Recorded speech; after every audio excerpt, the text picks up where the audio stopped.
Olá, pessoal, bom dia.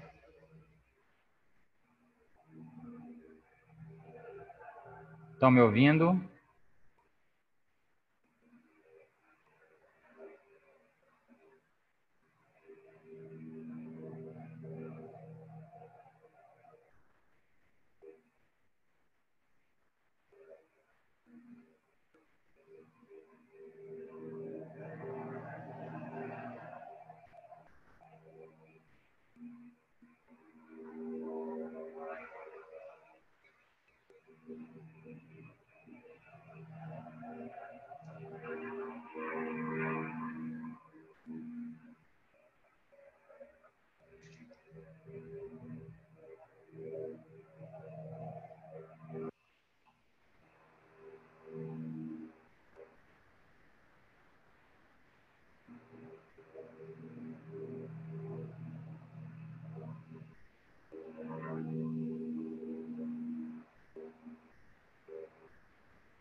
Brenda, está me ouvindo?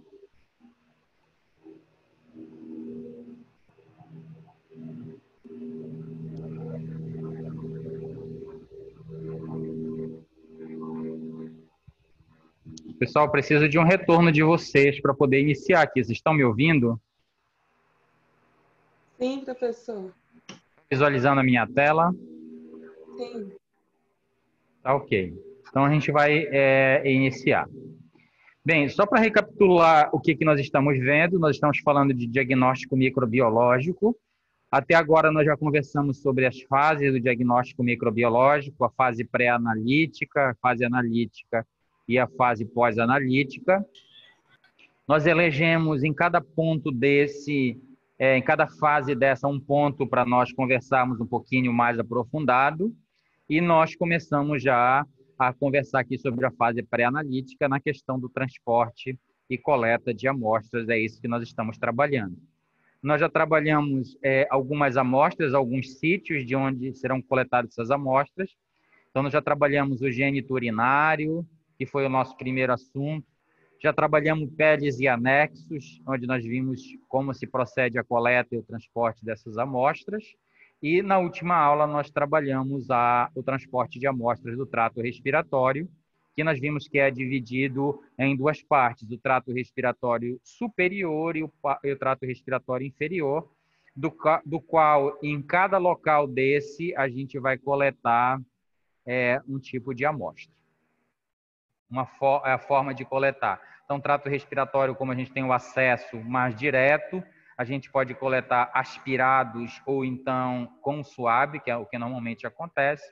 E do trato respiratório inferior, pulmão, nós vimos que o próprio paciente pode coletar, no caso do escarro, né, de ambiente comunidade, ou de ambiente hospitalar através de aspiração, quando se vai fazer um procedimento invasivo, como uma aspiração endotraqueal ou quando uma endoscopia, né, com o aparelho endoscópico, vai-se até o pulmão e coleta o material adequado, que pode ser um lavado broncoalveolar, que pode ser um escovado broncoalveolar, que pode ser um fragmento desse tecido pulmonar que chegará para nós biomédicos fazermos a análise microbiológica, determinar se naquela amostra coletada tem a presença de um agente patogênico que esteja causando um processo infeccioso.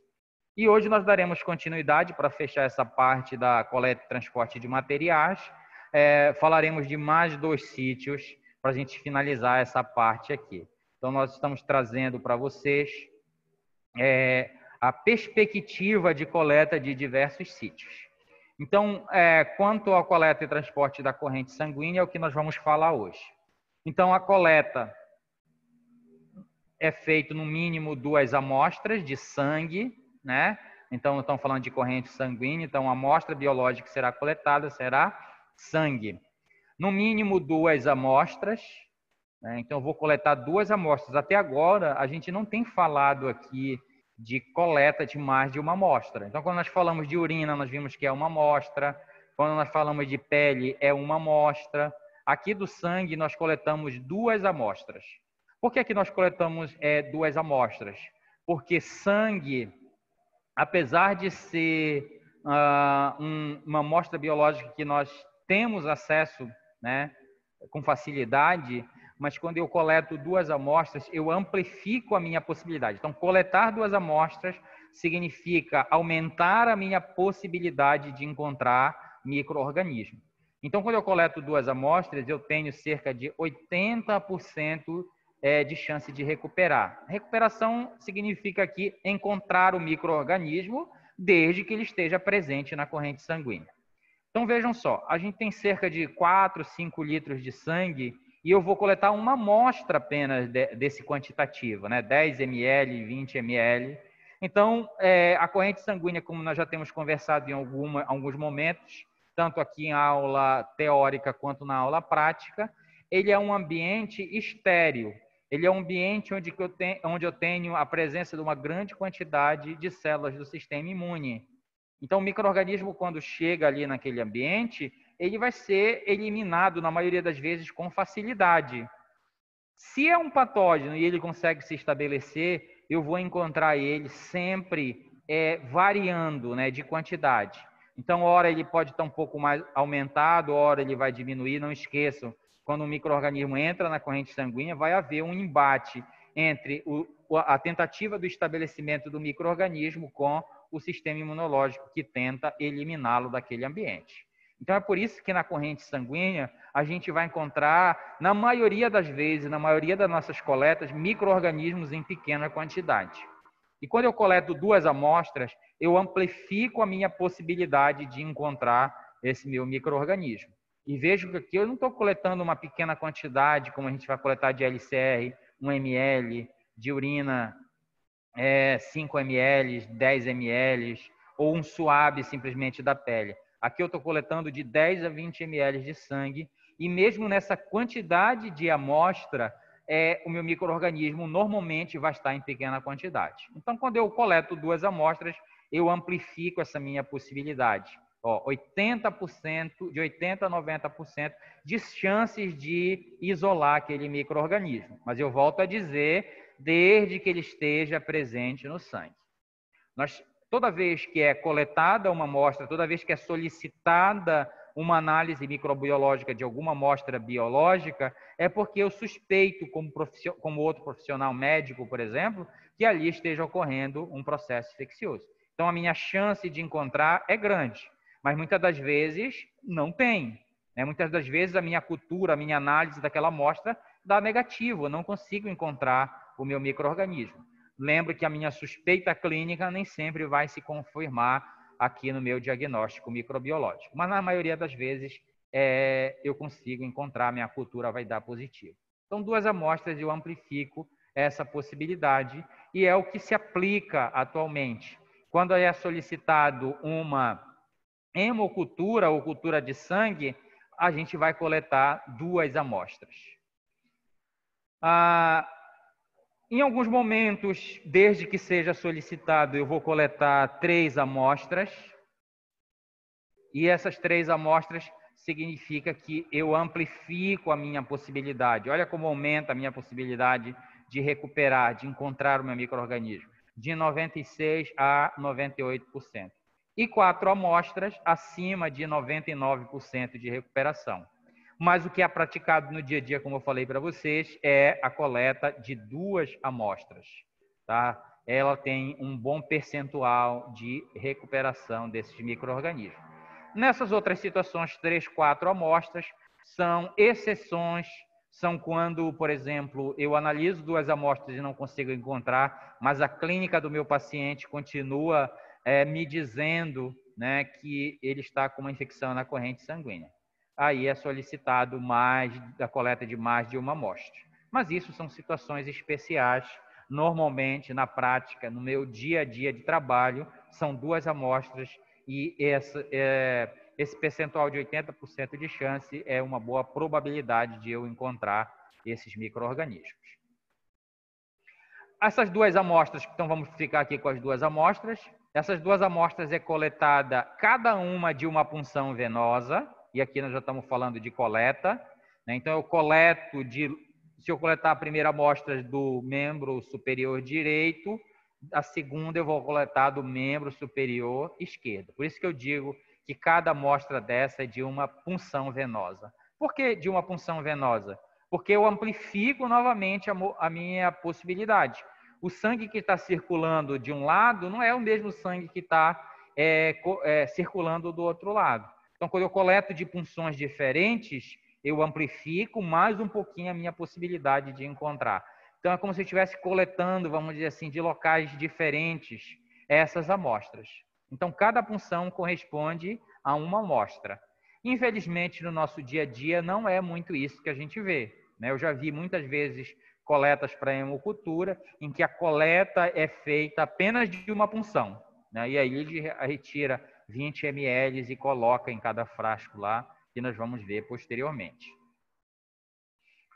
A amostra deve ser coletada sequenciais ou dentro de 1 hora.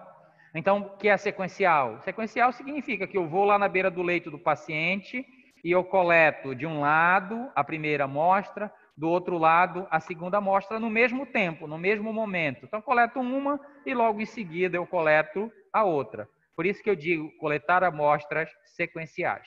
Ou dentro de 1 hora. Muitas das vezes é solicitado dessa forma. Muitas das vezes o biomédico prefere isso, porque isso também amplifica a minha possibilidade de encontrar o micro-organismo. Então, dentro de 1 hora. Então, eu fui lá meio-dia, coletei a amostra desse lado. Às 13 horas eu vou e coleto do outro. Porque, como eu falei para vocês aqui no início, o micro-organismo que se estiver presente na corrente sanguínea, ele vai estar sendo modulado pelo sistema imunológico. Ora ele vai estar em grande quantidade, ora em pequena quantidade. E assim vai crescendo e diminuindo com esse embate com o sistema imunológico. Então, vamos imaginar que meio-dia, quando eu coletei a primeira amostra, o micro-organismo estava em pequena quantidade. A minha possibilidade de recuperar é pequena, é menor. Às 13 horas, quando eu fui coletar, vamos dizer que ele esteja no pico de crescimento, a minha possibilidade aumenta. Então, quando eu faço essas questões aqui que a gente está conversando, coletar 2 amostras de punções diferentes, em tempos diferentes, eu estou fazendo isso para amplificar, para potencializar a minha possibilidade de encontrar o micro-organismo, desde que ele esteja presente, mesmo em pequena quantidade, causando a infecção da corrente sanguínea. A recomendação que se tem é que não se deve coletar de catéter, né? Então, em ambiente hospitalar, o paciente pode estar com catéter periférico, né? Uma punção, um catéter que está lá dentro da veia, e muitas vezes tira o sangue de lá. E ambiente hospitalar é muito comum também do paciente estar com catéter central. Catéter colocado em veias mais calibrosas, em veias mais centrais. Então, jugular, subclávia, e esse catéter está lá dentro do átrio, lá dentro do coração do paciente. Então, não era adequado fazer essas coletas, porque esses catéteres, eles vão estar lá presentes por 7, 15 dias. E no seu lumen, devido à manipulação cotidiana, né, que os profissionais de outras áreas vão lá manipular esse catéter. Alguém lá vai fazer uma medicação. Então, tem toda uma manipulação. E essa manipulação, apesar de todo o cuidado, os micro-organismos acabam sendo veiculados para lá. E muitas das vezes, na torneirinha acoplada a esse catéter, ou no próprio lume do catéter, já tem a presença de micro-organismos aderidos. Tá? Então, muitas das vezes, quando eu retiro de lá, eu acabo trazendo do ambiente. Então, imagina que o micro-organismo estava lá na torneirinha. Então, antigamente, não era recomendado. Mas hoje é algo que eu vejo acontecendo. Muitas das vezes o médico solicita coleta de 2 amostras para hemocultura. Aí ele especifica uma da periferia e uma do catéter. Tá? Então, isso é muito comum de acontecer atualmente, de ser coletado do catéter. Porque, como eu falei para vocês, as coisas vêm se modificando no decorrer do tempo. Então, uma das explicações que se tem para isso, para se coletar do catéter, apesar de ter a possibilidade de micro-organismos presente no lume do catéter, mas significa que se está no lume, provavelmente também já está na corrente sanguínea, já que a presença ali, né, já que tem uma comunicação direta com a corrente sanguínea. Então, atualmente se acha que não tem muita importância. Se o micro-organismo está no catéter, ele vai estar, consequentemente, na corrente sanguínea. Tá? Então, a gente tem que ficar atento, porque tem essas possibilidades. Muitas das vezes vai ser só 2 amostras periféricas, muitas das vezes vai ser uma amostra periférica e uma amostra central do catéter. Então, tem que ficar antenado para essas questões. E é lógico que eu vou tomar cuidado, eu posso colocar uma observação. Então, se eu souber que fui eu que coletei, ou foi o meu técnico que coletou a amostra do catéter, eu posso colocar uma observação lá nesse catéter. Né? Aliás, na minha solicitação, coletado do catéter. Não esqueça que eu estou na fase inicial, né? Na fase que eu posso aceitar ou rejeitar amostras. Então, essa situação seria, se eu quiser me precaver, é colocar uma observação, né? Como se eu estivesse aceitando a amostra com restrição, a amostra coletada do catéter. Tá bom? Então, são essas as possibilidades. Então, aqui para a corrente sanguínea, eu amplifico a minha possibilidade, eu crio essas metodologias de 2 coletas, de punções diferentes, em tempos diferentes, evitando coletar do catéter ou de catéteres centrais ou periféricos, para minimizar a possibilidade de erro nesta minha análise, que é a análise de amostra da corrente sanguínea na hemocultura. O volume de sangue a ser coletado, então já sei de onde eu vou coletar, já vi a forma que eu vou coletar. Eu vou coletar esse sangue, né? Qual a quantidade que eu vou coletar? Então, nós vimos que para várias amostras eu tenho uma quantidade. Então, aqui para o sangue, eu vou levar em consideração algumas coisas, como, por exemplo, a idade. Então, é diferente eu fazer uma hemocultura de uma criança e fazer uma hemocultura de um adulto, né? A idade eu levo em consideração. Então, de criança, eu vou coletar um volume menor. Eu levo em consideração também a orientação do fabricante. Professor, que fabricante é esse? Fabricante dos materiais que eu estou utilizando. Então, aqui eu tenho um frasco que a gente utiliza para hemocultura. E o fabricante já me diz aqui, não vai dar para vocês verem por aqui, mas eu fiquei de mostrar para vocês esse frasco que eu vou mostrar na próxima aula prática. Então, aqui no frasco, ele já diz a quantidade que vai ser coletado. Desse frasco aqui, ele diz para coletar de 8 a 10 ml de sangue. Então, o fabricante ele já me facilita, né? Ele já me diz a quantidade ideal para eu coletar aqui nesse meu material. Mas se eu não tiver, se eu for eu que vou preparar o meio de cultura, não esqueça que nós vamos inocular inicialmente um meio líquido, tá, pessoal? Aqui é um líquido que eu tenho, um meio de cultura líquido, é um meio de cultura altamente nutritivo. Esse meio de cultura nutritivo ele é necessário, é mais uma segurança que eu tenho de que se o micro-organismo estiver presente na corrente sanguínea, ele vai crescer, né? Eu já falei para vocês e vou voltar a repetir quando a gente enfatizar um pouco melhor os meios de cultura, que os caldos, né, os meios de cultura líquido, normalmente eles são meio altamente nutritivos.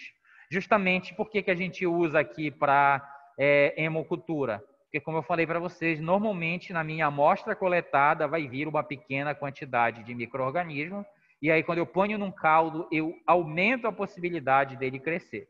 Então veio pouco, mas o meu caldo vai ser suficiente para recuperar. É por isso que eu disse lá no início aquele termo recuperação. Recuperar significa, mesmo que ele esteja em pequena quantidade, eu consigo fazer com que ele cresça. E é por isso que eu vou inocular inicialmente no caldo.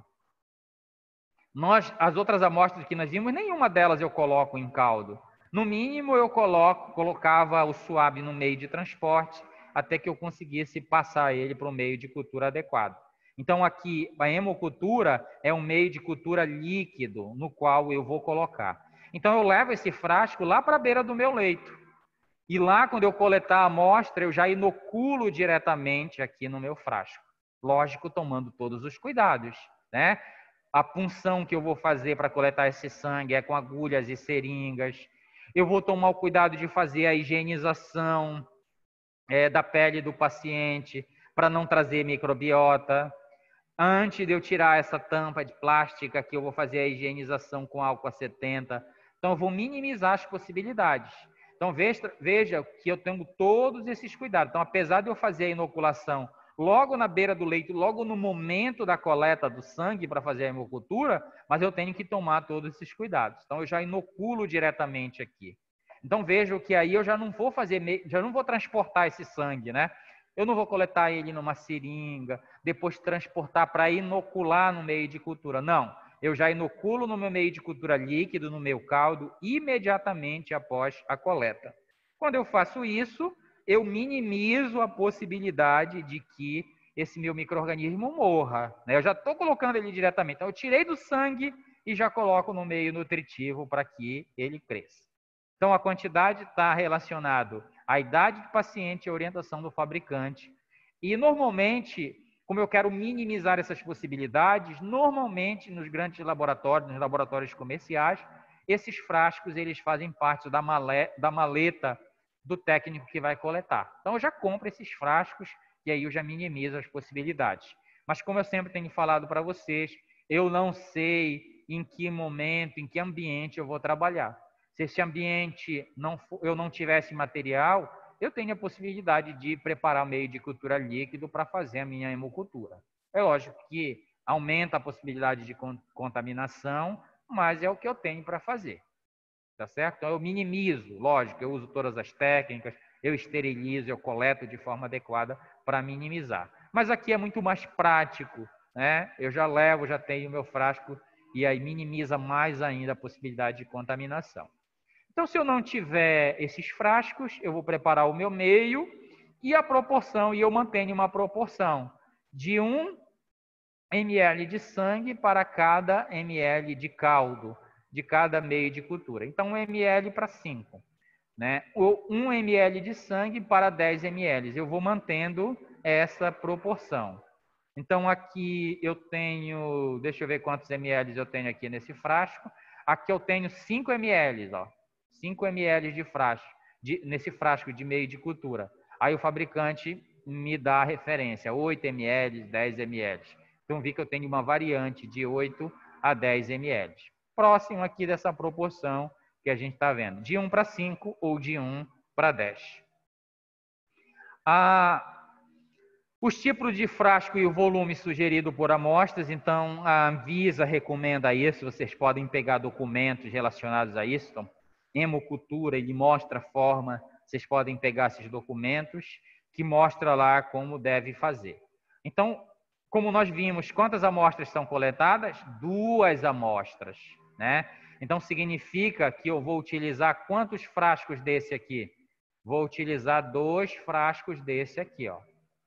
Então, é 2 frascos desse. Uma amostra eu coleto e coloco aqui, outra amostra eu coleto e coloco no segundo frasco. Professor, por que 2 frascos? Porque cada um desse é um ambiente que vai ter aqui dentro. Um vai ser o frasco aeróbio, então significa que aqui vai ter presente o quê?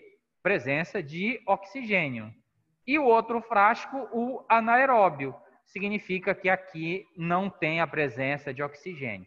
Então, 10 ml, se for 10 ml que eu coleto de sangue, 10 ml eu vou coletar aqui, os outros 10 ml eu vou colocar no outro frasco.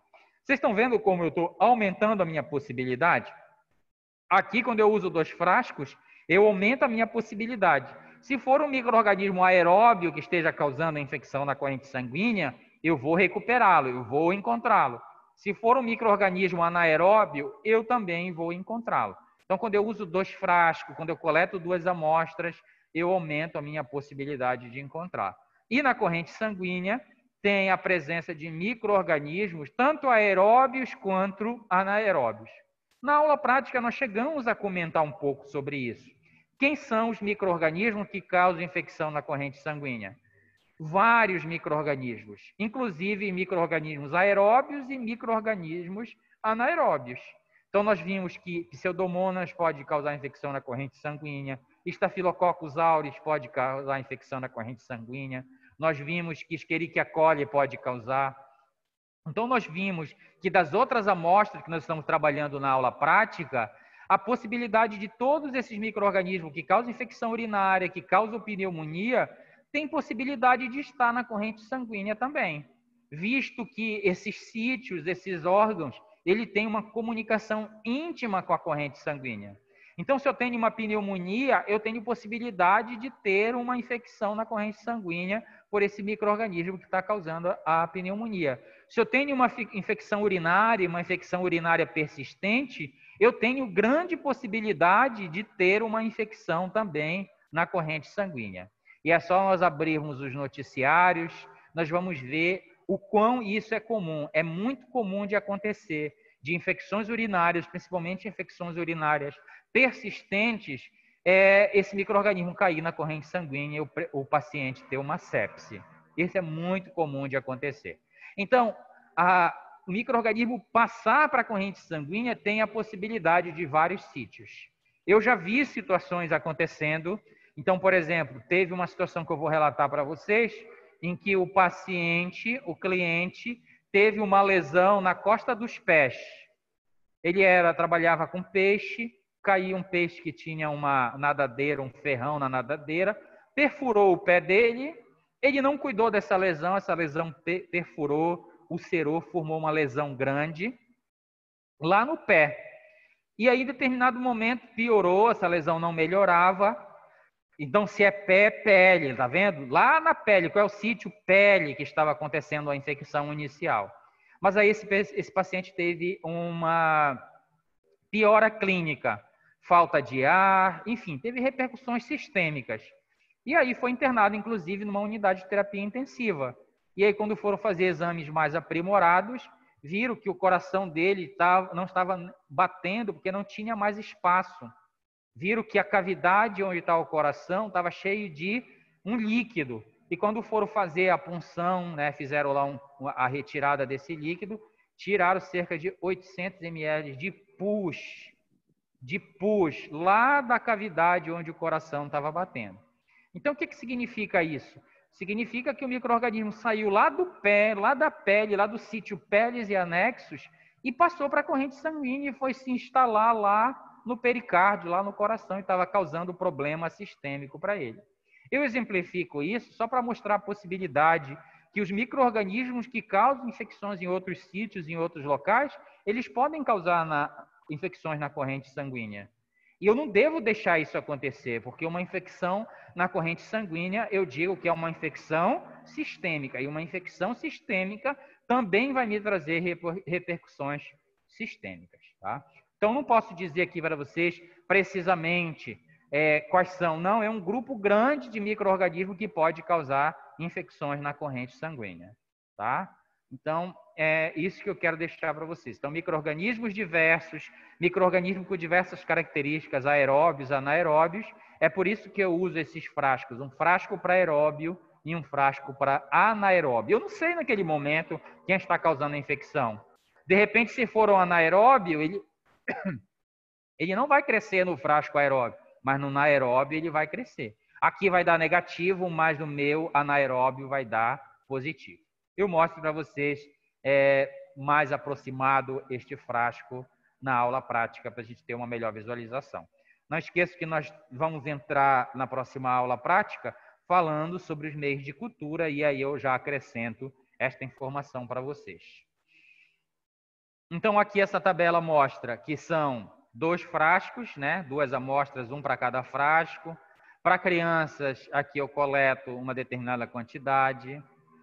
Crianças até 13 quilos, crianças de 13 a 36 quilos, crianças de 36 e adultos de 5 a 10 ml, com um volume total aqui de 20 ml. Tá? Então, isso é só para vocês terem uma referência e saber que varia.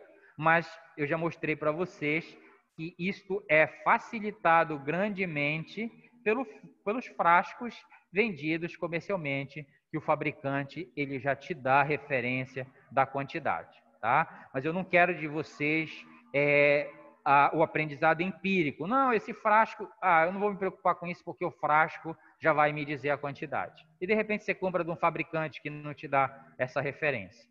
apesar da maioria dos fabricantes te dar a maior quantidade de informações possíveis, né? Quando eu crio um produto, qualquer produto, né? Área microbiológica, área tecnologia, alguma coisa, eu como fabricante, eu penso nessas possibilidades. Eu penso em facilitar a vida do usuário, porque eu quero que esse usuário compre o meu produto, eu quero que esse usuário recomende o meu produto, eu quero que, facilitando ele na manipulação, ele vai recomendar e vai comprar o meu produto. Isso também funciona para dentro da microbiologia.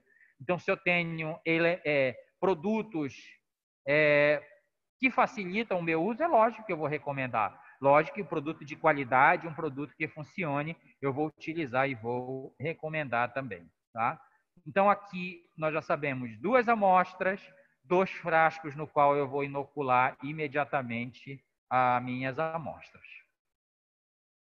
A técnica de coleta, né? Já sabemos de onde vamos coletar, da corrente sanguínea. Então, nós vamos fazer uma punção e coletar essa amostra de lá. Então, eu faço antisepsia adequada da pele, como eu falei para vocês. Lembrem que eu determinar, eu saber de qual sítio eu estou contaminando, aliás, coletando, saber qual é a característica desse sítio é muito importante, porque no momento que eu vou fazer a coleta, eu tenho que saber o procedimento e por que eu estou realizando aquele procedimento. Então, em algumas situações, eu tenho perguntado para vocês, eu sei quais são os sítios que têm a presença de micro-organismo e que não tem? Então, nós já chegamos a comentar aqui, sítios, superfícies como pele e mucosa, tem a presença de uma grande quantidade de micro-organismos de microbiota. Eles vivem ali, eles colonizam aquela superfície. Em contrapartida, eu tenho alguns locais que não têm a presença de micro-organismos de microbiota, que eu considero sítios estéreis, né? Então, meu sistema nervoso não tem, a minha corrente sanguínea não tem, a minha bexiga urinária não tem. Então, eu tenho diversos locais do meu corpo em que eu não tenho a presença de microbiota. Mas eu posso levar para lá no momento da coleta. Então, aqui que a gente está falando para fazer antisepsia da pele, é porque eu sei que pele tem a presença de microbiota. Eu quero que a microbiota esteja presente nessa minha amostra que eu vou coletar? Eu não quero isso. Eu quero verificar se na corrente sanguínea, que é um ambiente estéril, tem a presença de um micro-organismo e se esse micro-organismo é um agente patogênico. Então, olha só, eu estou trabalhando aqui com 2 sítios, pele e corrente sanguínea. Não é da pele que eu quero coletar essas amostras. Então, por isso, eu faço o quê? A asepsia da pele com algum produto que consiga eliminar, mesmo que temporariamente, ou diminuir significativamente a quantidade de micro-organismos naquele local. Depois que eu fizer a higienização com alguma substância, como clorexidina, por exemplo, álcool 70, eu vou fazer a punção e pegar a minha amostra lá do local que eu quero especificamente, que é qual? A corrente sanguínea. Então, já minimizei a possibilidade de trazer micro-organismo da pele. Eu estou coletando agora lá da corrente sanguínea, utilizando meus equipamentos estéreis também, né? Não esqueça que nós ainda estamos em fase pré-analítica e a utilização de materiais adequados para a coleta é um ponto importantíssimo para que a minha amostra não sofra acréscimo de informações. E quando eu falo acréscimo de informações, é principalmente a presença de micro-organismos da microbiota, que não são esses que eu quero fazer a detecção. Eu quero fazer a detecção se tem agente patogênico ou não. Então, eu vou também utilizar os equipamentos estéreis. O meu frasco, que eu falei para vocês, ele vai estar lá dentro da minha maleta de coleta, né? É lógico que aqui fora tem micro-organismo. É lógico que aqui nessa tampa vai ter micro-organismo. Então, o que é que eu faço para minimizar? Eu vou limpar, eu vou higienizar com álcool 70 ou com outra substância. Vou limpar esta superfície onde eu vou injetar o meu líquido, né? Então, aqui, antes de fazer isso, eu vou higienizar esta região antes de coletar.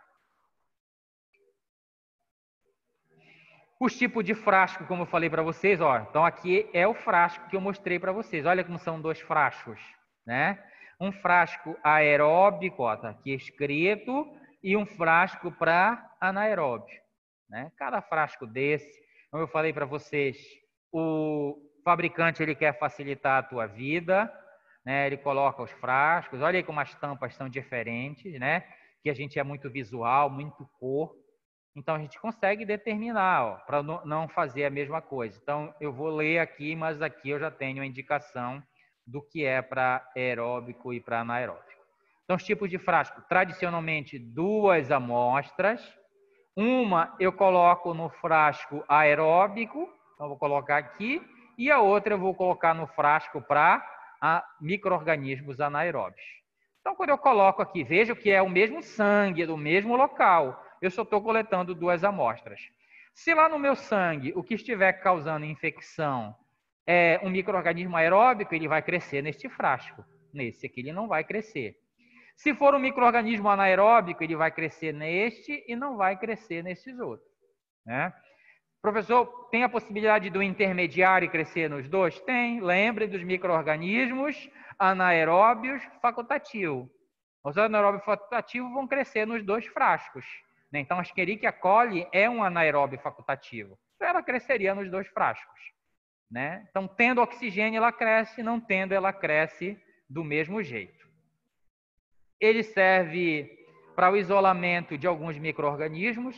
Então, aqui eu dou exemplo de alguns grupos de micro-organismos, né? De famílias, de gêneros de micro-organismos que causam infecção na corrente sanguínea. O gênero Staphylococcus pode causar infecção na corrente sanguínea. E quando eu falo desse grupo, desse gênero Staphylococcus, pode ser o Staphylococcus aureus, pode ser o Staphylococcus epidermidis. Eu tenho que tomar cuidado na identificação do epidermidis, porque o epidermidis ele vive na pele também. Eu tenho que tomar cuidado para não ser da pele que eu levei para estas minhas amostras, tá? Então tem que avaliar essa questão. Então toda vez que eu encontrar na corrente sanguínea Staphylococcus epidermidis, eu tenho que avaliar, né, antes de liberar esse resultado, se realmente é ele que está causando a infecção ou se ele está presente porque eu coletei de forma inadequada. Então, eu tenho esse grupo, está lá no plano de aula ensino de vocês, para nós falarmos desse grupo, né, desse gênero que são os estafilococos.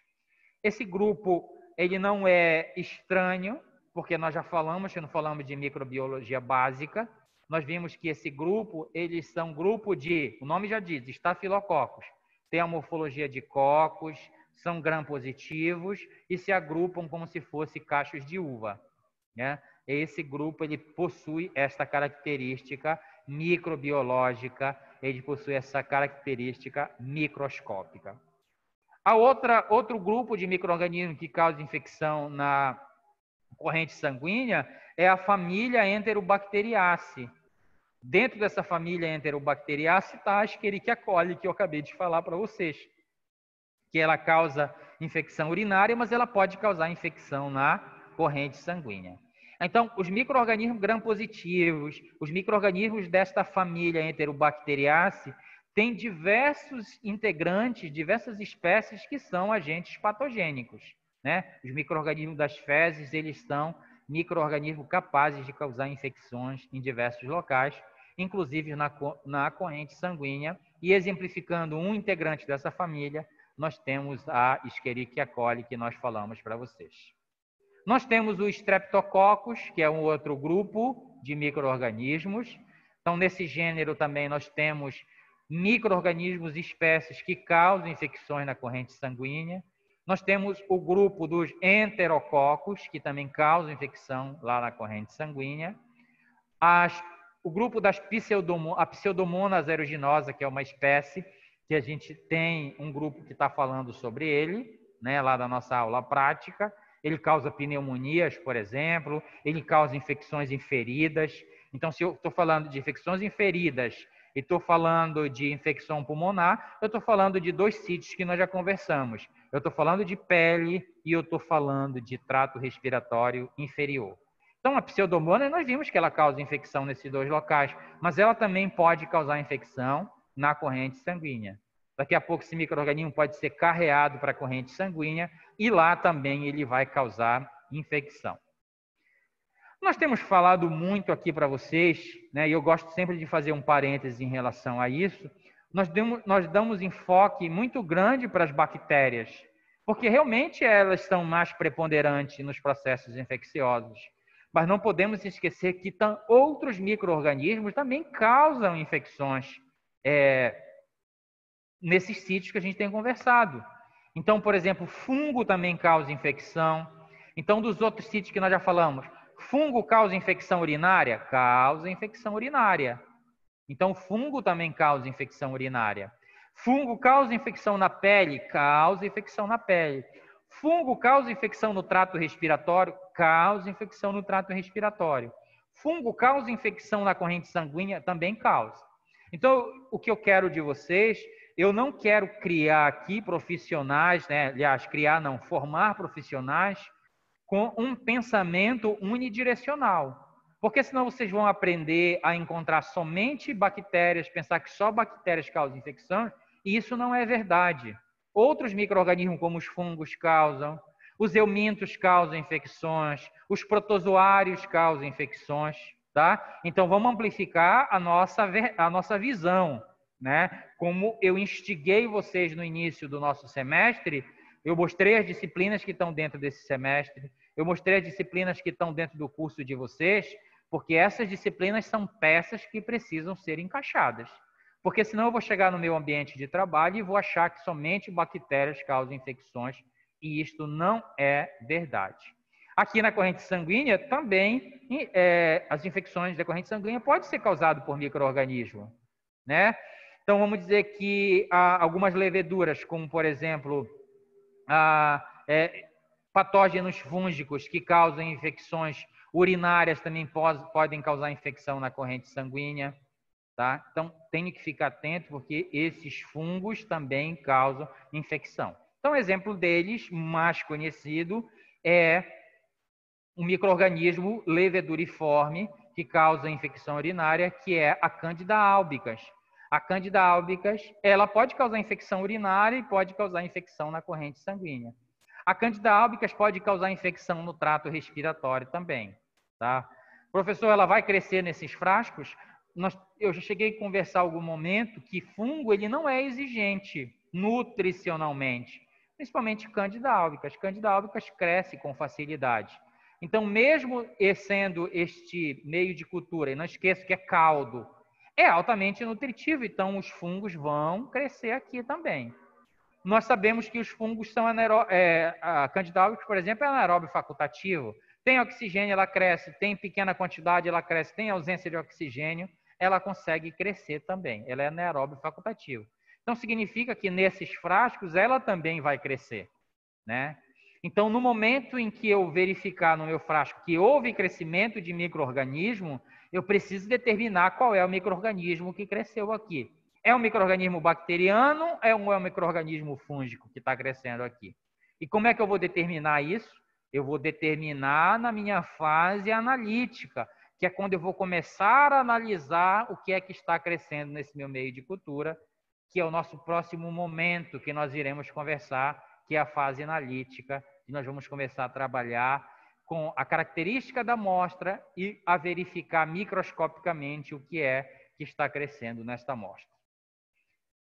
Mas tem frascos específicos para fungo? Nós temos também frascos específicos para fungo, né? Então, muitas das vezes eu tenho esse frasco aqui. Então, muitas das vezes, lembra que eu falei para vocês? A pessoa solicita, o médico solicita 3 amostras. Essas 3 amostras, muitas das vezes ele pode especificar. Vejam, se nós tivéssemos profissionais em todas as áreas muito bem formados, muito bem entendidos sobre como funciona um diagnóstico microbiológico, ele funcionaria, o nosso diagnóstico seria muito mais facilitado. Porque, por exemplo, eu como profissional médico, se eu solicitasse 3 amostras, eu poderia especificar. Eu quero uma amostra para aeróbio, uma amostra para anaeróbio e uma amostra para fungo. Pronto. Isso ia facilitar o trabalho do biomédico, porque ele ia coletar agora em 3 frascos, um para aeróbio, um para anaeróbio e um para fungo. Estão vendo como aquilo que eu falei para vocês, de uma solicitação adequada, é ideal para que eu tenha uma análise adequada?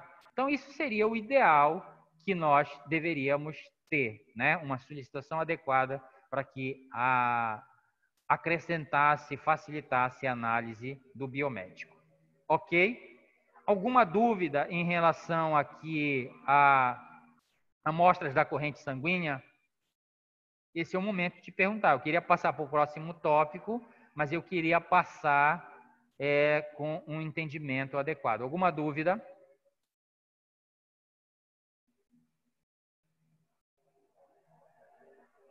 Até agora não. Então, ok. Então, a gente tem que entender aqui, de forma resumida aqui, a minha amostra, quando é solicitada uma hemocultura, eu vou coletar a amostra da corrente sanguínea, né? Então, veja como essa história tem que ficar na cabeça de vocês. Então, solicito a hemocultura. Quando você olhar essa solicitação, você sabe que é da corrente sanguínea que você vai coletar. Você sabe que a corrente sanguínea é estéril, que você tem que usar materiais adequados, fazer a asepsia da pele para não levar micro-organismos na coleta. Você sabe que é 2 amostras que você vai ter que coletar, de braços diferentes e em tempos diferentes, é o mais adequado. Vocês sabem que eu já vou inocular essas minhas 2 amostras imediatamente após a coleta em 2 frascos, um aeróbio e um anaeróbio. Pronto. Estando aqui, o meu micro-organismo já vai estar num meio de cultura adequado. Lógico que eu vou dar uma temperatura adequada de transporte para ele, porque o que eu estou coletando aqui é no ambiente hospitalar. Mas eu tenho que transportar lá para o meu setor de microbiologia, onde eu vou deixar esse meu frasquinho lá numa estufa com uma temperatura adequada para que o micro-organismo possa crescer de forma adequada. Tá certo? Então, esse é o passo a passo que nós faremos para a coleta de material biológico da corrente sanguínea. Então, nós já falamos de urinário, peles e anexos, trato respiratório e corrente sanguínea. Agora nós já temos know-how de como coleta e como transporta 4 amostras. Vamos partir para a próxima. A quinta é o gastrointestinal. No gastrointestinal, eu tenho que saber o local de onde eu vou coletar, né? Então, sistema gastrointestinal. Não é mais da pele, não é da bexiga urinária, não é da corrente sanguínea. É da região gastrointestinal. E, normalmente, é a amostra que, assim como urina, é uma das amostras que chegam em grande quantidade para ser analisado. Normalmente, fezes, né? Normalmente, fezes. Então, a solicitação que vem é: solicito coprocultura. Então, quando eu vejo copro, né? Coprocultura significa coleta de fezes. Qual é o meu objetivo? Fazer a identificação de micro-organismos nas fezes, né? A amostra ideal também não precisa ser grande quantidade. Não esqueça que é você, como profissional biomédico, que vai orientar. É você que vai fazer aquele panfletinho para orientar o teu paciente. Então, não precisa ser grande quantidade. Precisa ser cerca de 2 gramas de fezes, é o suficiente para fazer análise microbiológica. Aqui eu queria fazer um parêntese novamente. Gente, eu tenho falado para vocês que essas amostras que nós estamos falando, eu estou falando na perspectiva microbiológica. É possível para fazer outras análises para fezes, por exemplo? É. Eu posso fazer análise para ver sangue oculto nas fezes. Eu posso fazer análise para ver se nas fezes tem eumintos ou não. Tudo isso é da vivência do nosso dia a dia. Muitos de nós já coletamos ou já vimos alguém coletar para fazer um exame de fezes, para verificar se tem ou não eumintos presentes lá. Tem algumas formas de coleta, como por exemplo o MIF, em que eu coleto fezes durante 3 dias e aí eu coloco dentro de um líquidozinho, que é o mertiolate, o iodo e o formol. Só que aí eu vou matar o micro-organismo. Vejo que nesse meu líquido tem o formol que mata. Então não vai servir esta amostra para análise microbiológica. Eu digo na vertente cultura, porque também a análise de micro-organismo nas fezes é microbiológica. Só que lá eu não preciso do micro-organismo vivo. No caso dos eumintos, eu preciso. Vejam, não sei se vocês já viram isso lá na parasitologia, acho que com o professor Moisés. Nas fezes, para determinar euminto, eu não faço cultura de euminto. Eu vou cultivar as larvas, eu vou cultivar os ovos de euminto? Não. Eu só vou olhar se eles estão presentes ou não nas fezes. e se estão presentes pela sua morfologia da larva ou morfologia dos ovos, eu consigo determinar, olha, este ovo aqui é de Ascaris lumbricoides, tá? Então, por que ele não precisa estar vivo? Porque eu só preciso ver a sua morfologia. Então, diferente aqui para os micro-organismos, eu preciso do micro-organismo viável, eu preciso do micro-organismo vivo, porque eu preciso cultivá-los, né? E se ele estiver morto, ele não vai crescer no meu meio de cultura. Não podemos esquecer que eu estou falando aqui de coprocultura, cultura de fezes. Então, nesta situação aqui, nesta perspectiva que a gente está falando, cerca de 2 gramas de fezes é o suficiente. No início, quando é ideal de fazer essa coleta? No início do quadro diarreico. Então, normalmente, se eu tenho uma infecção gastrointestinal, eu vou ter uma repercussão gastrointestinal. Eu vou ter vômitos, eu vou ter diarreia. Então, aqui como é fezes, no início do quadro diarreico é o ideal. É no momento em que eu tenho micro-organismos em grande quantidade, né? Micro-organismo patogênico está se multiplicando ali. E vejam, não é microbiota que eu quero encontrar. Eu quero encontrar o agente patogênico. Microbiota eu tenho em abundância nas fezes, né? Mas quando eu digo aqui muitos micro-organismos, eu estou falando do micro-organismo patogênico. Então, se for salmonela, no início do quadro diarreico eu tenho muita salmonela nesse momento, tá certo? Então, só para mostrar para vocês, só exagerando aqui, mas é real isso, de 1 quilo de fezes, 400 gramas seria só de micro-organismo. É muito micro-organismo de microbiota. Então, nesse momento do início do quadro diarreico, eu tenho a possibilidade maior de encontrar o agente patogênico presente nesse meu material, tá? Quando nós falarmos de diagnóstico, né, na fase analítica, nós vamos ver o que é que eu faço de metodologia, qual metodologia eu utilizo para que essa microbiota abundante não cresça. Vocês vão ver que eu vou utilizar um meio de cultura seletivo. Eu quero selecionar quem vai crescer nesta minha amostra, nesta minha coprocultura. Eu não quero que esses 40% de microbiota cresçam, não são eles que estão causando a infecção. Eu quero que o meu agente patogênico cresça, tá? Então, a alíquota de fezes que eu tirar, eu vou semear no meio de cultura seletivo. Ele vai inibir o crescimento da microbiota e permitir o crescimento do agente patogênico que está causando a infecção. Então, no início do quadro diarreico, é o momento ideal, é o momento que eu tenho a maior possibilidade de encontrar o meu micro-organismo patogênico. O ideal também antes da antibiótico terapia para qualquer amostra, né? Porque se eu já estiver fazendo uso de antibiótico terapia, o meu micro-organismo pode estar em menor quantidade ainda e a possibilidade de eu encontrar é mais difícil. A amostra de fezes que eu vou pedir para coletar tem um momento em que eu vou rejeitar, né? Lembra que eu estou na fase inicial, né? Eu não dou continuidade ou eu dou continuidade a esta minha amostra. É a avaliação inicial que eu faço antes de entrar na minha fase analítica, antes de começar a analisar aquela amostra. Então, quando é que eu não aceito essa amostra para coprocultura? Amostra sem conservante, coletada há mais de 3 horas. Então, eu acabei de falar para vocês que nas minhas fezes tem uma abundância de micro-organismos. Então, fezes sempre eu vou coletar e colocar no meio de transporte, tá? Quando eu digo conservante, não é que vai matar o micro-organismo. Ele vai preservar as amostras e manter o micro-organismo viável. Foi isso que nós falamos quando eu conversei com vocês sobre meios de transporte. E aqui para as fezes nós temos alguns tipos de conservantes que a gente usa para transportar essas amostras. Então, por exemplo, salina tamponada, né? Eu uso diversos meios de transporte para conservar essas amostras. Então, eu coletei essas amostras e eu vou demorar para analisar, eu devo colocar no meio conservante. Então, está mais de 3 horas sem conservante, significa que é uma amostra em que os micro-organismos já se multiplicaram e tudo isso vai atrapalhar a minha análise. Então, como é uma amostra que eu tenho a possibilidade de indicar, de solicitar, né, ou indicar que seja solicitada uma nova coleta, já tem 4 horas, 5 horas, aí eu já posso rejeitar essa minha amostra. Então, eu não aceitaria. Amostras misturadas, então veja só, o que é que eu quero? Eu quero fezes.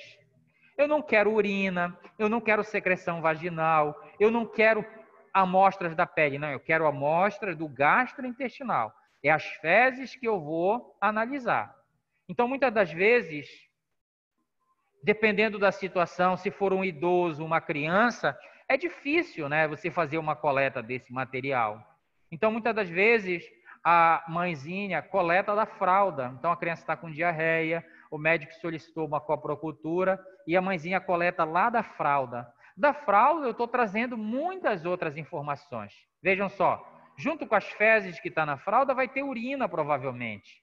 Vai ter elementos, né, componentes, artefatos, constituintes da fralda, vem junto, tudo isso vai atrapalhar a minha análise. Então, por isso que amostras misturadas com outros elementos, eu posso rejeitar. Então, vai orientar a mãezinha a não coletar da fralda, a coletar de realmente fezes especificamente. Então, fezes líquidas colhidas da fralda vai ser difícil. Até muitas vezes a amostra sólida é possível coletar da fralda, né? Desde que ela não esteja molhada de urina. Então, você vai lá com aquela pazinha e coleta as fezes e coloca dentro do frasco, tá? Mas uma amostra de fezes líquida, por exemplo, não tem possibilidade de eu fazer esse tipo de coleta. As fezes contaminadas com urina, como eu falei para vocês, isso em idosos, em crianças, isso é muito comum de acontecer. Então, muitas das vezes vem as fezes e lá você já vê que tem urina misturada. Então, eu não vou analisar, porque aí eu tenho 2 amostras contaminadas. Eu não consigo determinar aquele micro-organismo se ele é da urina ou se ele é das fezes especificamente. Tá? Então, eu rejeitaria essa amostra de fezes contaminada com urina. Coleta de amostras coletadas há mais de 3 dias, né? Aqui 3 horas sem conservante já é um complicador. Imagina 3 dias. Meus micro-organismos, eles já vão ter se multiplicado em grande quantidade, a microbiota já vai estar mais abundante, já vai mascarar toda a possibilidade de eu encontrar o meu micro-organismo patogênico. Então, é uma amostra. Então, nessas situações aqui, são amostras não aceitáveis, amostras que eu não vou utilizar, amostras que eu vou indicar que seja feita uma nova coleta, porque ela está inadequada para a minha análise. E se eu continuar com a minha análise, eu vou perder o meu tempo, meu material e não vou conseguir fazer esta minha análise especificamente. As fezes têm conservante? É possível fazer? Sim. Muitas das vezes, o frasquinho, quem já fez coprocultura sabe que muitas das vezes o frasco que a gente recebe, ele não tem líquido nenhum para transporte, né? Então, para coprocultura, nós não podemos esquecer que eu posso coletar fezes para outros tipos de análise microbiológica que não a cultura, tá? Então, fezes têm conservante, como eu falei para você, professor, não tem conservante, eu não vou analisar? Posso, só que ela tem que estar em temperatura ambiente, né, que a gente considera de 20 a 25 graus, e até 1 hora eu analiso. Passou de 1 hora, essa minha amostra tem que estar em conservante, que não mate o micro-organismo, que preserve o micro-organismo para eu poder fazer a minha análise. Fezes com conservantes, quais são esses conservantes? Glicerina tamponada é um dos conservantes que eu uso para fezes. O Claribler, que é também uma substância que preserva. Vejam, essas substâncias aqui, elas não matarão o micro-organismo. Elas preservarão o micro-organismo e não deixarão ele se multiplicar, tá? Diferente do MIF lá, do mertiolate, do iodo e do formol, que eles matam o micro-organismo. Então, eu não vou utilizar esses quando eu for usar a minha amostra para fazer a minha coprocultura. Então, fezes com conservante, usando esses conservantes, eu posso colocar sobre refrigeração e posso analisar até 24 horas. Então, vocês estão vendo como amplifica a minha possibilidade, amplifica o meu tempo de análise. Apesar da refrigeração, como nós já conversamos, para toda e qualquer amostra, faz com que o meu micro-organismo perca a sua viabilidade, perca a qualidade da amostra, vamos dizer assim. Mas é possível analisar? É possível até 24 horas, desde que minha amostra esteja com conservante. Em micro-organismos muitos micro-organismos, olha, eu falei de alguns grupos de micro-organismos que causam infecção, mas nós temos exceções, né? Grupos de micro-organismos que causam eventualmente infecções. Um desses micro-organismos é o Clostridium difficile. O Clostridium difficile, ele causa infecções, principalmente naquelas diarreias persistentes, né? Diarreias que duram semanas, que duram 15 dias, 20 dias. E isso acontece principalmente em ambiente hospitalar. Então, quando eu vejo o meu paciente que está com uma diarreia persistente por muito tempo, a minha antena para a possibilidade de ser o Clostridium difficile que estejam causando a infecção, ela já fica alerta, né? E aí, nessas situações, tem que ser, quando eu pensar nesse micro-organismo, então, muitas das vezes, quando é o Clostridium difficile, o próprio profissional solicitante vai fazer: solicito cultura ou coprocultura para Clostridium difficile. Tá? Ele coloca isso e aí você vai procurar esse micro-organismo especificamente. E vejam, esta solicitação direcionada é raras vezes que vai acontecer. Ele não vai dizer, o solicitante ele não vai dizer qual micro-organismo você deve procurar. São raras vezes que a solicitação vem direcionando para qual micro-organismo. É como se ele dissesse, profissional biomédico, procure este micro-organismo especificamente, que eu estou suspeitando que seja ele que esteja causando a infecção. Mas, como eu falei para vocês, para que haja essa solicitação pontual, direcionada, precisa que o solicitante tenha um conhecimento microbiológico do que provavelmente esteja causando a infecção.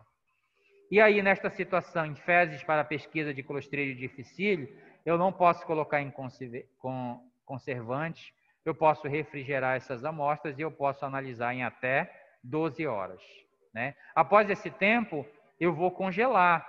E se eu congelar, meu micro-organismo não vai crescer no meu meio de cultura.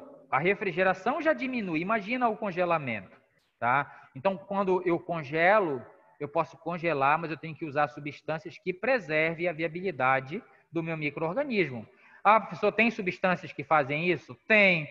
Né? Ou eu congelo para fazer um outro tipo de análise que não seja a cultura. Porque se eu congelar essas fezes, meu micro-organismo vai morrer. Mas o congelamento é possível para fazer outros tipos de análise. Ok? Então, essa é coprocultura. Fezes é a amostra do gastrointestinal que é coletado para fazer esse tipo de análise. Alguma dúvida sobre este sítio?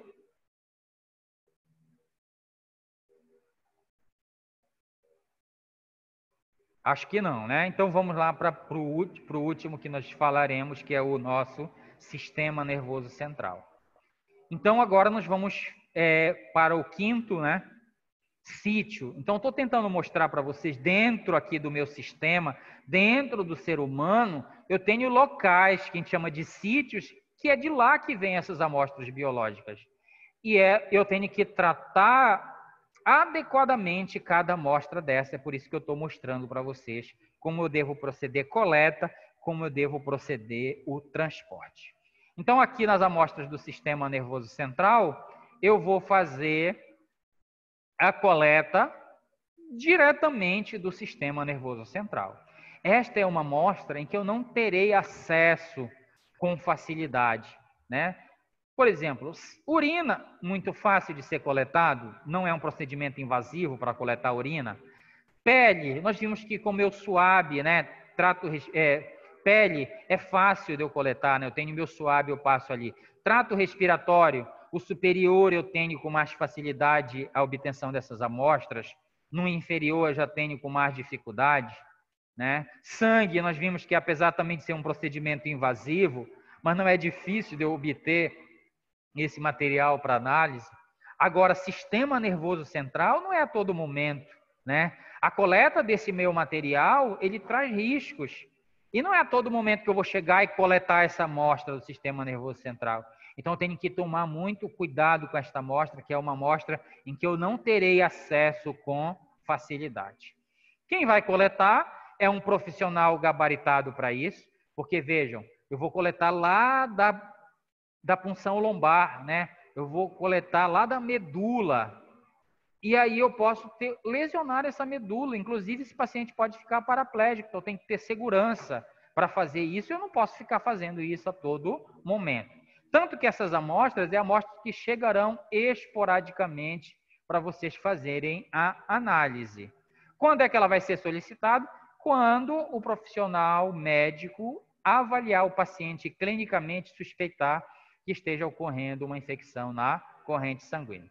Quem vai fazer é um profissional que tenha treinamento para fazer isso. Então, normalmente, não é o teu técnico do laboratório, não é você que vai fazer essa coleta.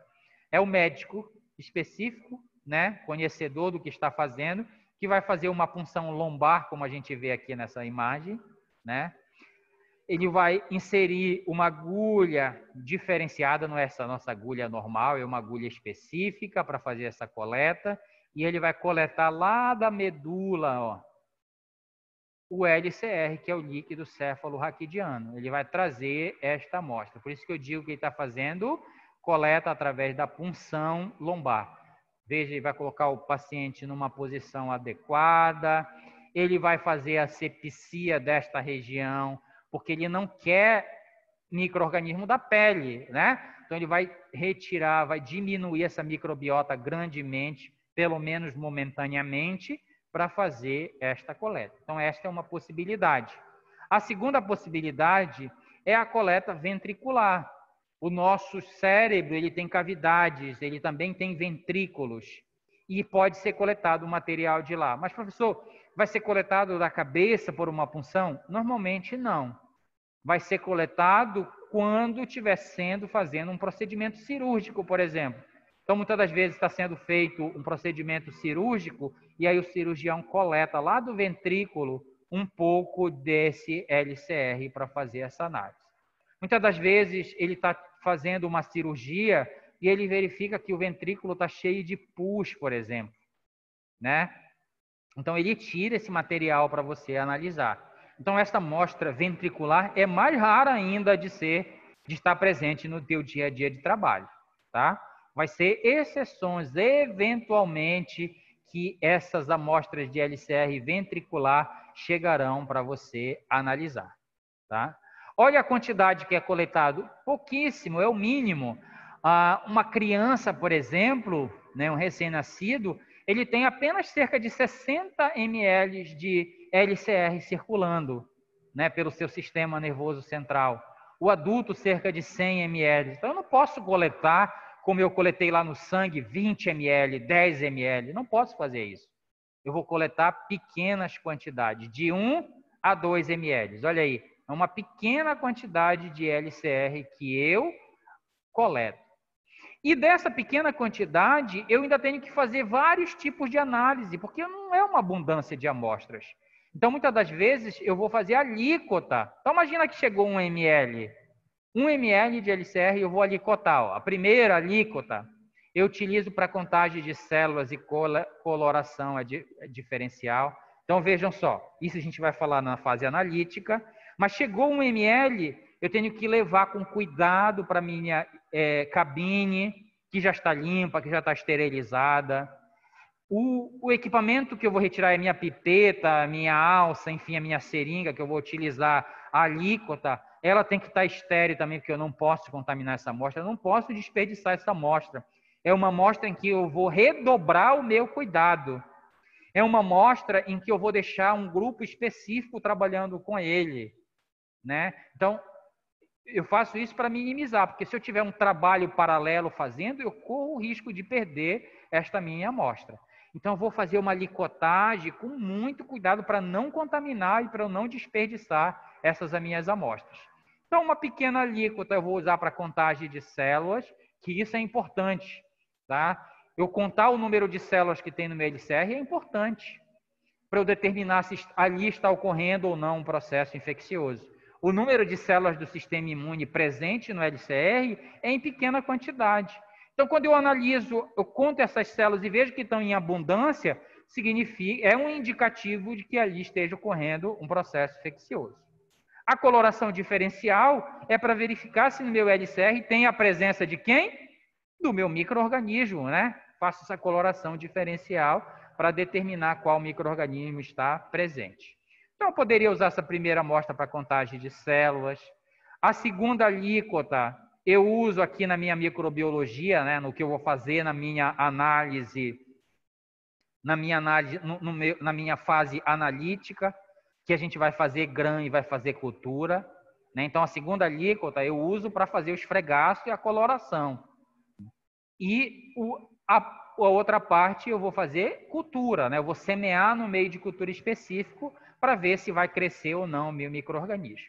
E a terceira alíquota para sorologia e citologia, né? Isso aqui é uma possibilidade de análise. Então, vejo que aqui dentro dessas 3 alíquotas, desta única amostra, eu vou fazer vários tipos de análise. Vou fazer análise microbiológica, vou fazer análise citológica, vou fazer a análise sorológica. Então, como funcionaria? Eu vou fazer a alíquota e vou direcionar essas alíquotas para as pessoas que estão fazendo especificamente. Eu hoje estou na microbiologia. Então, eu vou pegar a minha alíquota e vou trabalhar a minha análise microbiológica. As outras 2 análises vai para outro profissional que vai fazer outros tipos de análise. Então, eu faço essa alíquota porque eu não terei acesso novamente com facilidade a essas amostras. Então, por isso, eu faço essa alicotagem inicial. Armazenamento da amostra, temperatura ambiente de 20 a 25 graus, que a gente considera. Processar o mais rápido possível. Então, quando eu digo para vocês que vocês devem dar prioridade para esta amostra, é porque eu posso salvar uma vida, né? Os micro-organismos que causam infecção no sistema nervoso central pode levar o paciente a óbito em 24 horas. Então, a minha cultura, o resultado dela, como nós já vimos na microbásica, ela vai sair a partir de 12, 18, 24 horas. Algumas culturas, 48 horas. Algumas culturas, 72 horas. Vocês já pensaram eu dar o resultado apenas quando sair o resultado da cultura? Se cresceu ou não o micro-organismo, meu paciente já pode ter evoluído a óbito. E não é isso que eu quero. Então, eu tenho que processar o mais rápido possível, né? Quando eu analiso aqui, quando eu faço a minha coloração de GRAM, e nós já vimos isso, que a coloração de GRAM 5 minutos é o suficiente para eu ter uma resposta, se tem ou não um micro-organismo presente lá, eu posso salvar uma vida. Então, chegou um LCR, eu analisei e eu vi que tem a presença de micro-organismos lá, eu vou emitir o laudo parcial. Eu vou ligar para o setor, olha, o LCR que você me enviou tem a presença de micro-organismo, para que o profissional médico já faça uma intervenção inicial lá, um tratamento, já implemente um tratamento para que possa salvar essa vida. E eu, como biomédico, vou dar seguimento à minha análise. Então, o ideal é eu processar o mais rápido possível. Eu vou dar prioridade para essa amostra. Muitas das vezes não tem possibilidade, né? Mas isso eu devo minimizar ao máximo. Eu vou refrigerar, mas refrigeração, eu volto a repetir, inibe crescimento, inibe metabolismo do micro-organismo, muitas das vezes impede o isolamento. Então, é uma amostra em que eu vou analisar imediatamente. Chegou, eu vou analisar imediatamente. Tanto que essa amostra, ela é trabalhada o mais rápido possível. Eu vou exemplificar para vocês. Então, eu tenho um laboratório comercial com 10 unidades, por exemplo. Não é em todas as unidades que eu vou ter a análise microbiológica. Eu tenho um local específico, né? Uma unidade específica, que é o setor de microbiologia, onde eu processo essas amostras. Mas nessas 10 unidades, eu já posso fazer alguns procedimentos microbiológicos. Então, vamos imaginar que a gente está no ambiente hospitalar e todo o ambiente hospitalar tem um laboratório implementado lá dentro. Foi solicitado a coleta de LCR, foi coletado imediatamente, eu já posso fazer. Lá no meu laboratório, na minha unidade hospitalar, laboratorial, já tem como eu fazer uma coloração de GRAM, uma coloração diferencial. Eu já tenho 5 minutos após a coleta condições de dizer se tem ou não micro-organismo presente. Tá? Isso eu tenho, coloração de grã eu faço em qualquer local, eu só preciso dos corantes e de uma pia, de uma lâmina para fazer. Tá? Posso fazer isso, em 5 minutos eu já tenho o resultado. Nesta minha unidade hospitalar, eu já tenho geladeiras com meios de cultura em que eu já posso fazer o semeio do micro-organismo. E após o semeio, eu posso enviar para o meu setor de microbiologia, onde vai ser dando andamento nas próximas fases da minha análise. Tá? Então, só para amplificar a visão de vocês, de que dentro do laboratório eu posso fazer partes dessa análise microbiológica. Então, como é uma amostra que eu preciso processar o mais rápido possível, eu já faço coloração de grã e eu já faço o semeio na minha amostra. Assim como lá na corrente sanguínea, nós vimos que é na beira do leito, quando eu vou coletar o sangue, que eu já injeto diretamente no meu meio de cultura. Eu não vou transportar para um local para que seja semeado este sangue. Tá certo? Então, aqui é a amostra que eu tenho que tomar o maior cuidado possível. Na próxima aula, nós vamos entrar na fase analítica e nós vamos voltar a falar de microscopia, de coloração, de lâmina, nós vamos voltar a falar de meios de cultura quando nós entrarmos nessa fase, porque foi isso que foi eleito para nós conversarmos nessa fase analítica. Nós vamos ver que na fase analítica, a primeira coisa que eu faço é observar o aspecto dessa amostra. As características macroscópicas da amostra é a primeira coisa que eu faço. E aqui no LCR, quando chegar o meu 1, 2 ml de LCR, eu vou observar essas características. Coloração do LCR. Primeiro, eu tenho que saber como é o LCR. Ó. Isso aqui são as 3 alíquotas que eu falei para vocês aqui. Ó. Então, vejam como parece até que nem tem amostra aqui, né? Mas esse é o aspecto normal do meu LCR. Ele é límpido, ele é transparente, ele não tem a presença de grumos. Esse é o meu LCR normal. Mas eu posso verificar alterações. Olha esse LCR sendo coletado aqui. Né? Olha a agulha lá, inserido na região lombar, foi feita a punção lombar, e o LCR gotejando aqui. Ó. Então, ele deixa gotejar aqui cerca de 1 a 2 ml para coletar. Eu pergunto para vocês, esse LCR que está sendo coletado, ele está divergindo do que é o LCR normal? Tá? Olha aí como ele está com uma coloração diferente. Né? É lógico que o médico que está coletando, ele já certificou de que essa coloração avermelhada, ela não é advinda de um vaso capilar que eu peguei. Provavelmente aqui no sistema nervoso central, tem ou um micro-organismo que produz esse pigmento vermelho, ou tem um processo hemorrágico acontecendo aqui. E quando chegar essa amostra para mim, eu já sei como é o normal, é lógico que eu vou pensar, esta amostra ela está divergindo do que é normal. Tá certo? E aí eu já vou pensar, provavelmente aqui pode ter um micro-organismo, já que meu objeto de busca é o micro-organismo. Tá? Então, a coloração é uma das coisas que eu observo. Desde a coleta, porque o profissional tem que saber que a coloração avermelhada não é que ele puncionou um capilar sanguíneo aqui. E ele toma o cuidado para isso. Ele tem esse conhecimento que, se tiver sangue, ele tem que saber que aquele sangue não é advindo de um capilar, que aquele sangue, ou esta coloração avermelhada, é advindo de algo que está acontecendo no sistema nervoso central. Tá? A pressão e o gotejamento, essa pressão e gotejamento, ele sabe, ó, aqui está gotejando aos poucos, ó, uma gota de cada vez. Mas muitas das vezes, quando ele vai funcionar aqui, esse LCR sai em jatos, chega até a sujar outras regiões do campo cirúrgico que ele está utilizando aqui. Então, se sai em jatos, significa que dentro do sistema nervoso central está acontecendo tem uma pressão diferente. Né? Tem uma pressão que pode ser advida de um processo infeccioso acontecendo. E muitas das vezes, como eu falei, se for um profissional conhecedor, facilitador da análise, ele vai dizer, ele vai colocar essa observação. Ó.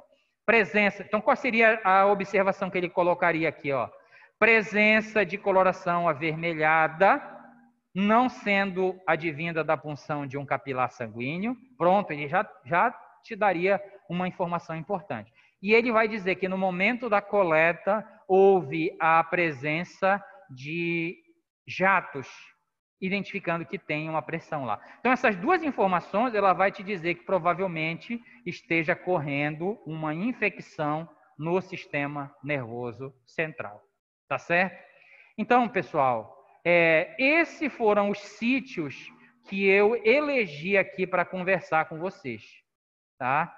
Para dar uma ideia para vocês da possibilidade das amostras que vêm de diversos sítios, amplificar um pouco a mente de vocês quanto a essa questão da análise, né? Não ficar só a parte teórica de que eu tenho fase analítica, pré-analítica, analítica e pós-analítica, mas saber como isso se processará dentro de cada fase, tá certo? Então, aqui a gente encerra essa fase pré-analítica e a partir da próxima aula nós entraremos na questão da fase analítica, na questão da avaliação da característica das amostras, na avaliação microscópica e na avaliação cultural. Isso nós já vimos na microbásica, mas foi só para dar suporte para vocês. Agora nós vamos aprofundar nessas questões. Tá certo? Então, por hoje é isso. Se alguém tiver dúvidas, esse é o momento.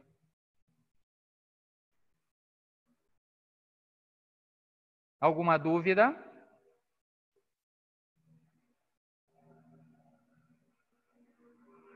Se ninguém tiver dúvida, por hoje é isso, tá, pessoal?